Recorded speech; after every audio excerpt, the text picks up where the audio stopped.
El 11 de julio se rompió totalmente el mito de los grupúsculos. Se dejó bien claro que hay una gran parte del pueblo de Cuba que está harta, que ya no quiere este pacto social que ha durado demasiado tiempo y que se ha oxidado, que está anquilosado, que es obsoleto, que ya entró en fase terminal de obsolescencia.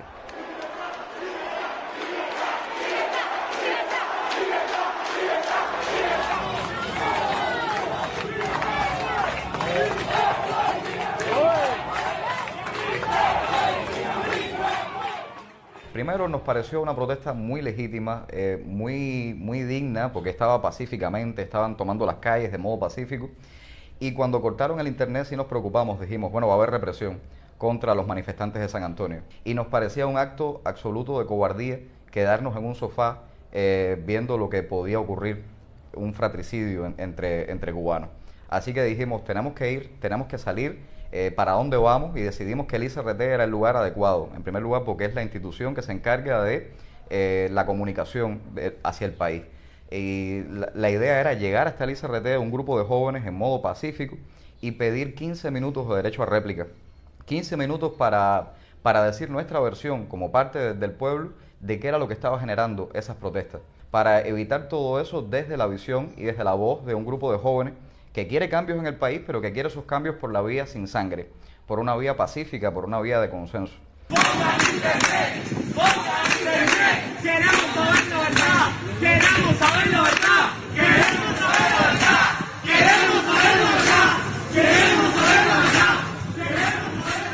Y bueno, ya todos saben lo que pasó. Salieron a repudiarnos en ese lugar, gritándonos horrores, los mismos horrores de siempre.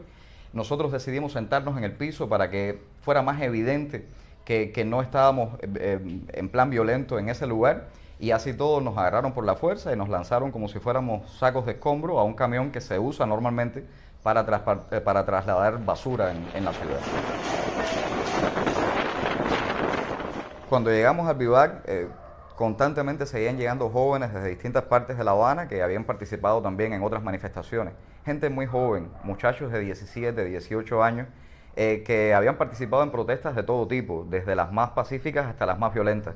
Un muchacho, por ejemplo, que lo agarraron solo por estar cantando Patria y Vida en la calle. Otros muchachos que sí son de barrios un poco más marginales y estaban comportándose más, digamos, en fin, pero déjame ver qué palabra encuentro para no ser despectivos, con un sector de la sociedad que ha sido resultado de estos años de revolución, porque esos sectores marginales, esos barrios donde los jóvenes no tienen demasiadas alternativas, donde se reúnen entre ellos con punzones y cuchillos, eso es un resultado de una sociedad que lleva 60, un grupo que lleva 60 años en el poder de esa sociedad y que ha generado precisamente toda esa marginalidad. Y en esa celda donde estábamos 11 personas, había como una especie de pequeña república. Habíamos personas de todo signo político, de todos los colores, habían religiosos, habían gays, o sea, de todo. Sin embargo, en esas 24 horas que estuvimos detenidos en aquella celda, pudimos llegar a consensos.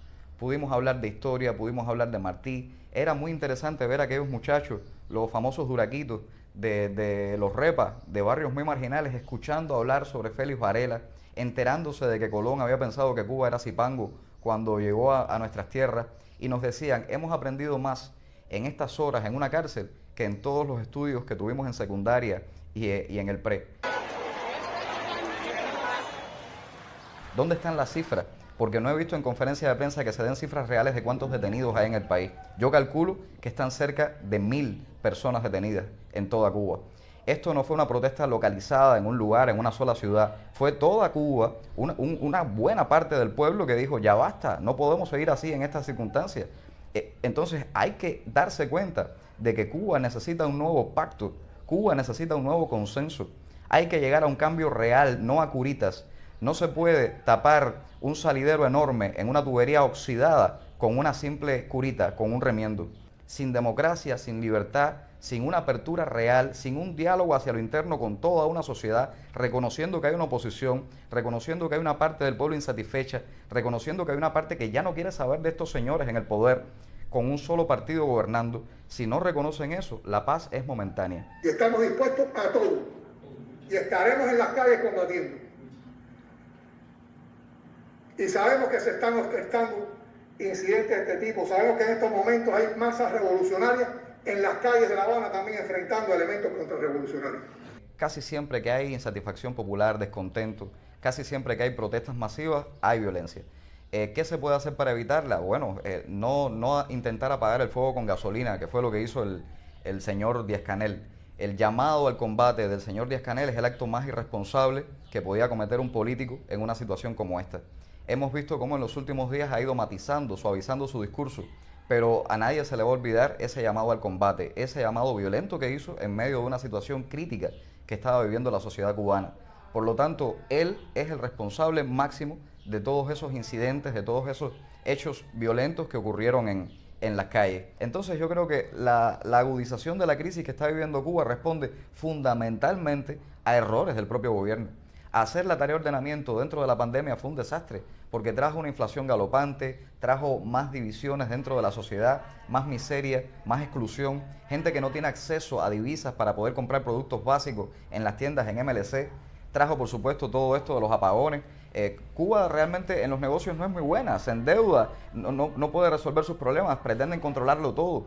Alguien me decía: Junior, tienes que valorar que el presidente no duerme pensando en la leche en polvo. Un presidente que no duerme pensando en la leche en polvo es un mal presidente, porque lo que debe crear son estructuras sociales, estructuras económicas, para que otros, gente muy eficiente, se encargue de que haya leche en polvo.